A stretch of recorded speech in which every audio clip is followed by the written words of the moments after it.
Luas wilayah Nusantara berbanding lurus dengan kekayaan alam di dalamnya. Hampir setiap jengkal wilayahnya mempunyai keunikan tersendiri. Salah satunya adalah sumber bahan pangan.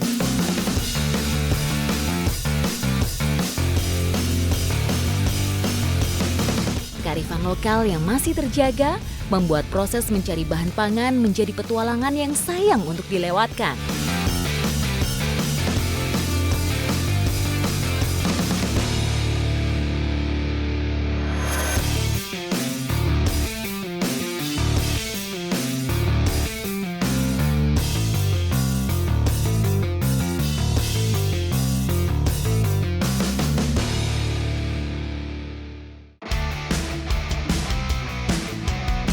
Siapa tak kenal eksotisme gugusan tebing kars di Kecamatan Bantimurung, Kabupaten Maros, Sulawesi Selatan. Keindahannya sudah tidak diragukan lagi. Bersama warga desa Beruga, tim Jejak Petualang akan mencari harta tersembunyi di gugusan batu gambut ini. Buat masyarakat desa Baruga, ini Bukit Kars seperti ini jadi salah satu lokasi untuk berburu madu. Tapi dari satu desa, hanya 2 orang yang berani ngambil madunya. Treknya cukup ekstrim, ini licin, curam, dan ini tajam sekali batunya.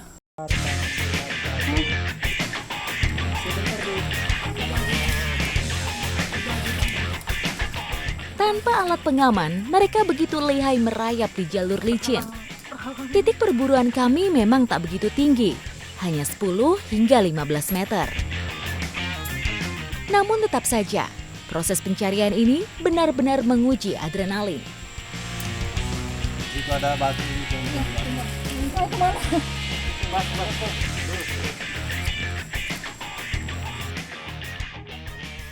Ini kaki saya gemeteran. Aduh, nggak bisa diam tuh.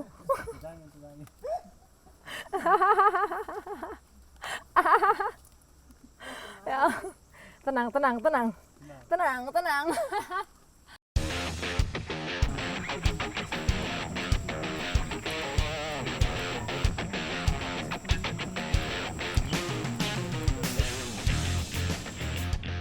Udah ada Pak, lebahnya Pak. Udah. Oh, Sudah di. tapi ini saya akui Pak Ajis dan Pak Bahar ini keren. Hanya dibantu ini kayu itu pun buat tempat pijakan dan tempat duduk biar gampang ngambil madunya.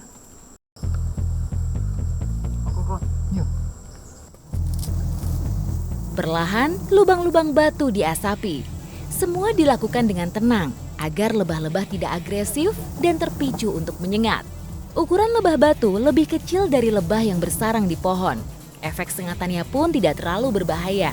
Biasanya hanya meninggalkan rasa sakit sementara.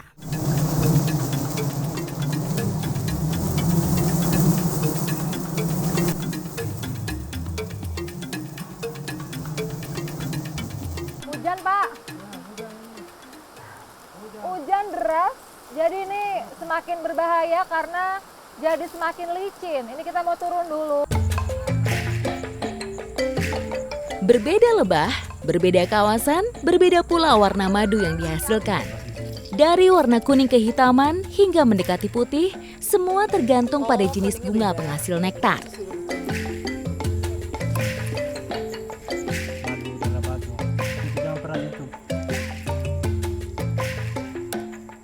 Yang tidak mengandung madu, yang ada telur-telurnya ini nanti bisa dimasak jadi lauk.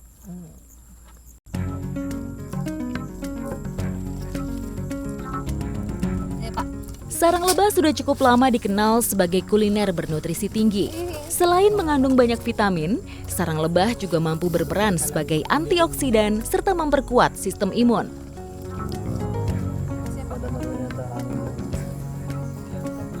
Cara mengolahnya juga sederhana, hanya dengan air dan tambahan sedikit garam. Betul-betul makanan yang sehat.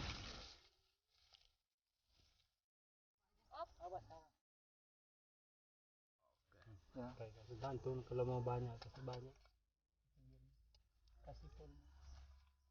Ada kunyitnya. Bismillah. Enak kok. Larvanya dari serangan bakteri. Ada di mana-mana di kampung. Pelan-pelan. Makan lagi. Ini rasanya ada asam-asamnya, ada manis madunya itu, dan juga karena ada larva atau telurnya itu jadi gurih. Tapi yang pasti ini punya antibiotik alami yang sangat tinggi karena lebah itu kan berusaha melindungi telur atau larvanya itu dari jamur dan bakteri. Makanya ini makanan sehat banget. Nah, mau lagi nambah?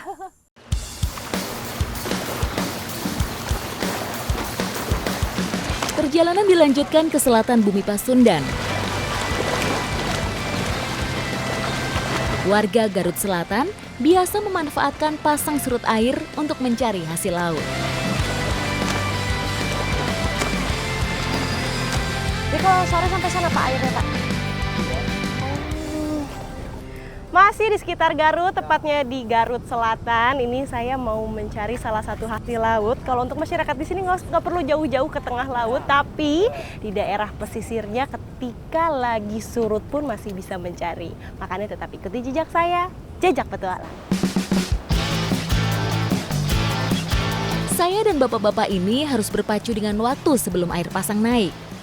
Ternyata tidak mudah untuk mencari kerang mata lembu. Dibutuhkan kejelian dan usaha yang ekstra untuk mengambil kerang mata lembu. Nah, ini dia yang saya dan bapak-bapak cari dari tadi, mata lembu. Kalau dilihat dari luarnya, ini warnanya hampir sama seperti bebatuan yang ada di sini, makanya carinya lumayan sulit. Dan kenapa disebut mata lembu? Karena kalau kita lihat lebih dekat lagi di bagian dalam sini, ini seperti mata sapi. Makanya disebutnya sama masyarakat di sini mata lembu. Dan kalau misalnya saya pegang, nah bagian sini keras karena ini juga sebagai pelindung atau sebagai pintu karena dagingnya dia lembut. Jadinya harus butuh sesuatu yang keras untuk melindunginya seperti ini.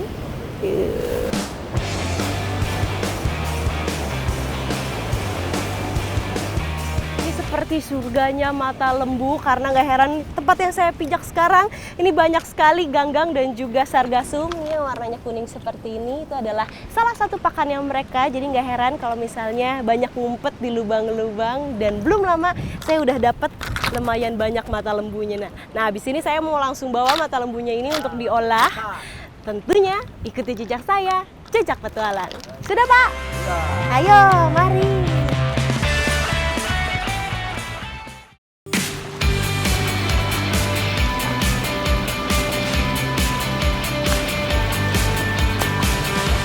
Dah, ini semua bahan sudah siap. Hari ini saya sama ibu mau bikin satu olahan namanya sate menon. Sate menon. Nah sebelumnya tadi menonnya sudah dimasukkan, direbus untuk nantinya kita kelupasnya jauh lebih mudah. Pembersihan kerang sangat penting dilakukan agar kita mudah mengonsumsinya. Setelah kerang bersih, giliran bumbu-bumbu dihaluskan. Proses memasaknya tidak membutuhkan waktu lama, cukup 15 menit saja. Setelah menonnya ini dicampurkan dengan bumbu, ini sebenarnya udah mateng. Cuma kalau di sini kan kita mau bikin sate. Ini tahapan terakhirnya harus ditusuk, terus nanti dibakar sedikit biar panas ketika dimakan lebih lezat ya Bu. Ya. Ayo kita tusuk Bu.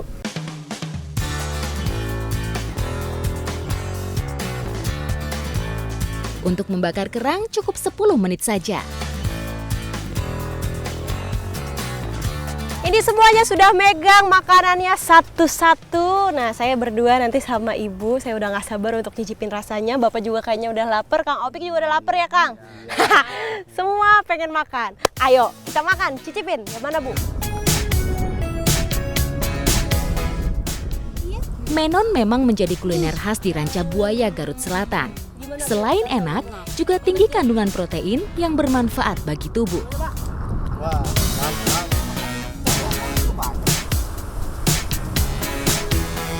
Mana dicocol, makan. Mantap. Mantap. Ini rasa mata lembunya ketika habis dikasih bumbu dan juga dibakar. Rasanya enak banget, gurih. kenyal-kenyal ketika di mulut. Kalau teksturnya mirip seperti ampela ayam. Tapi kalau misalnya dari rasa mirip seperti kerang. Ya Bu, enak. Apalagi dicampur sama bumbunya nih, bumbu kacang dan juga kecap. Enak. Lagi Bu.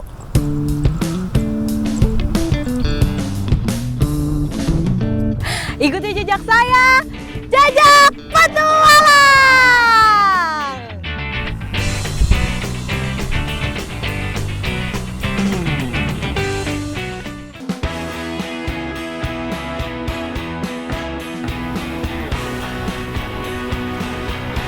Memiliki garis pantai terpanjang di Jawa Barat, Swiss Van Java dianugerahi potensi laut yang kaya. Besarnya ombak di pesisir selatan gak menyurutkan niat masyarakat untuk mencari hasil laut. Kayak hari ini nih saya mau mencari salah satu hasil laut yang memang menjadi primadonanya di sini. Tapi sebelumnya karena ombaknya cukup besar, ini saya mau pakai pelampung dulu supaya lebih aman, lebih safety juga. Tapi ikuti jejak saya, jejak petualang.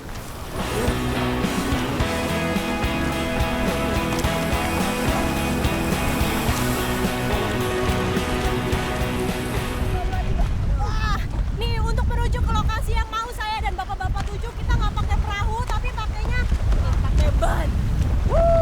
Enak. Pesisir Ranca Buaya memang terkenal dengan hasil lautnya yang berlimpah. Tapi untuk mendapatkannya membutuhkan usaha ekstra keras.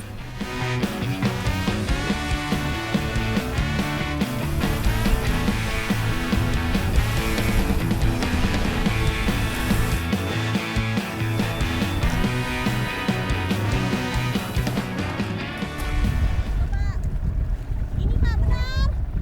Ini kita untuk capai lokasi jambut benar-benar butuh tenaga yang lebih. Baru kali ini saya ngerasain sedikit takut untuk mencari hasil laut karena ini gelombangnya lumayan tinggi. Keberanian bapak-bapak ini patut diacungi jempol. Sungguh luar biasa.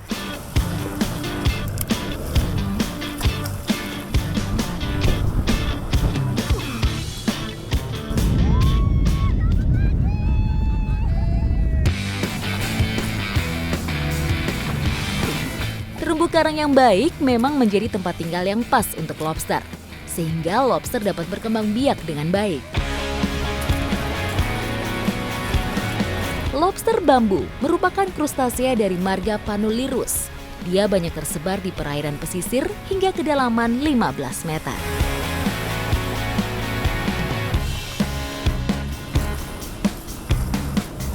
Akhirnya sampai juga ke daratan. Dan baru kali ini saya benar-benar sadar kalau nyari lobster itu benar-benar sulit. Selain memang kita bertaruh nyawa, kita juga harus terus memperhatikan arah angin dan juga ombak yang lumayan tinggi. Tapi ikuti jejak saya, jejak petualang.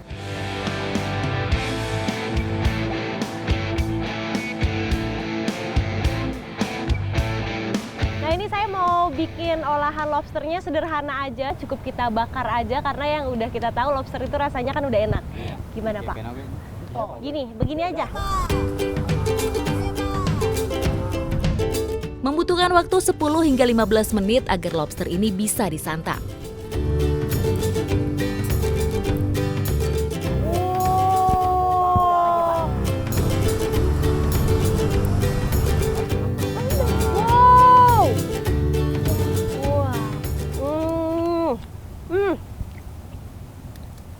Saya udah nggak bisa ngomong apa-apa lagi. Ini rasanya luar biasa enak walaupun nggak pakai bumbu apa-apa. Cukup dibakar aja. Tapi lihat, dagingnya rasanya manis. Apalagi baru diambil tadi lobsternya Pak ya. Iya. Lebih seger lagi, lebih fresh. Wah, kita nikmatin dulu Pak.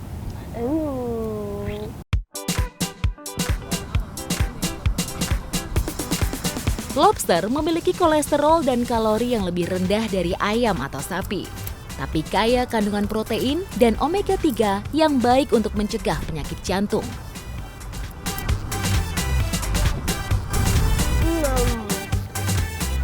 Semua proses itu nggak akan pernah mengkhianati hasilnya ya. Salah satunya ini, termasuk kita dari tadi udah ke tengah laut dengan ombak yang cukup tinggi, terus juga nyarinya susah nih, tapi dapat kenikmatannya pada saat kita udah makan lobsternya. Wah, rasanya enak banget. Apalagi di belakang saya pemandangannya indah sekali, ada laut membentang luas.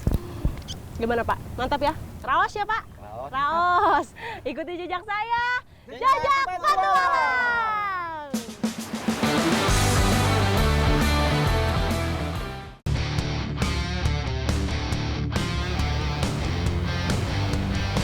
Pantai selatan Jawa memang tersohor akan keganasan ombaknya. Namun di balik dahsyatnya gelombang menyimpan berkah bagi warga desa Karangwangi, Garut. Sarang burung seriti yang tersembunyi di atas tebing pantai Karangpaseban menjadi sumber penghasilan andalan masyarakat di sini. Kalau nyari sarang siriti itu yang ideal dari jam 8 sampai jam 11 karena burungnya lagi pada keluar semua. Tapi sekarang situasinya bertepatan sama pasang, jadi kondisinya lebih ekstrim lagi. Air pasang menjadi tantangan besar. Sebagai satu-satunya tumpuan, tangga bambu ini harus tertancap kuat dalam pasir. Aduh. Lubang tempat persembunyian seriti di sepanjang tebing ini dibuat dengan sengaja. Pembuatan satu lubang dapat memakan waktu hingga 3 bulan. Muka saya udah lihat bercucuran keringat. Ini pintu masuknya bener-bener kecil banget dan pengap, jadi buat masuknya harus tiarap, kalau enggak nggak muat.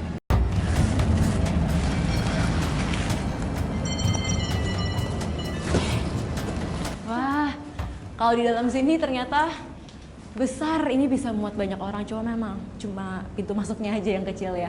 Nah ini lihat deh, tuh udah kelihatan ada beberapa burung, ini siriti ya Pak ya? Iya, ada beberapa burung siriti yang udah masuk goa. Sarang seriti bukan menjadi target utama warga. Seriti digunakan untuk menarik perhatian burung walet. Semakin banyak seriti di dalam suatu lubang, semakin besar pula kemungkinan walet akan datang. Karena kedua burung ini memiliki pola hidup yang sama.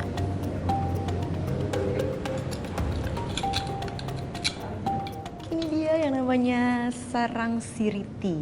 Jadi sarang siriti ini bedanya sama walet adalah kalau walet kan semuanya pakai liurnya. Kalau siriti itu setengah-setengah ya Pak? Iya. Jadi pakai bahan baku. Tuh masih pakai bahan baku rumput-rumput sama liurnya sedikit.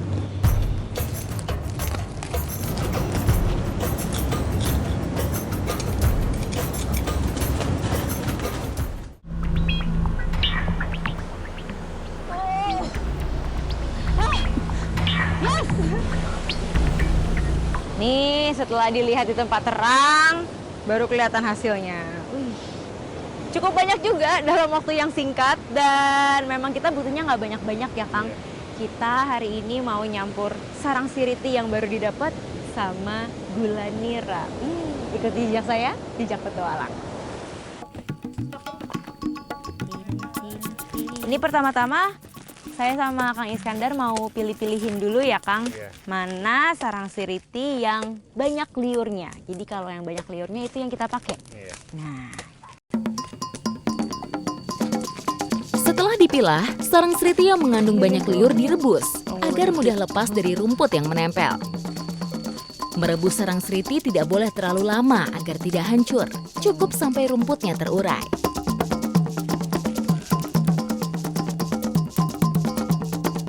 Dihitung. Kita bertiga lagi serius banget. Tuh lihat muka-mukanya tuh. Ini yang udah direbus, didinginin. Habis itu kita ambil liurnya. Tapi harus dibersihin dari rumput-rumputnya. Sambil memisahkan liur dari rumput, air nira pun direbus sampai warnanya berubah kecoklatan. Sarang seriti dipercaya bisa menstimulasi kinerja organ tubuh menjadi lebih maksimal.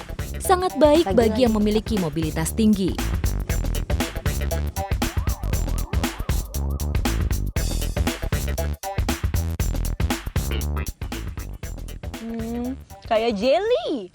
Kayak jelly persis. Liur seriti itu rasanya bener-bener enak ya. Iya. Dia kenyal-kenyal, kayak jelly. Terus karena gula nira ini manisnya beda, jadi dia tuh manisnya lebih kental. Tapi nggak bikin enak. Enak.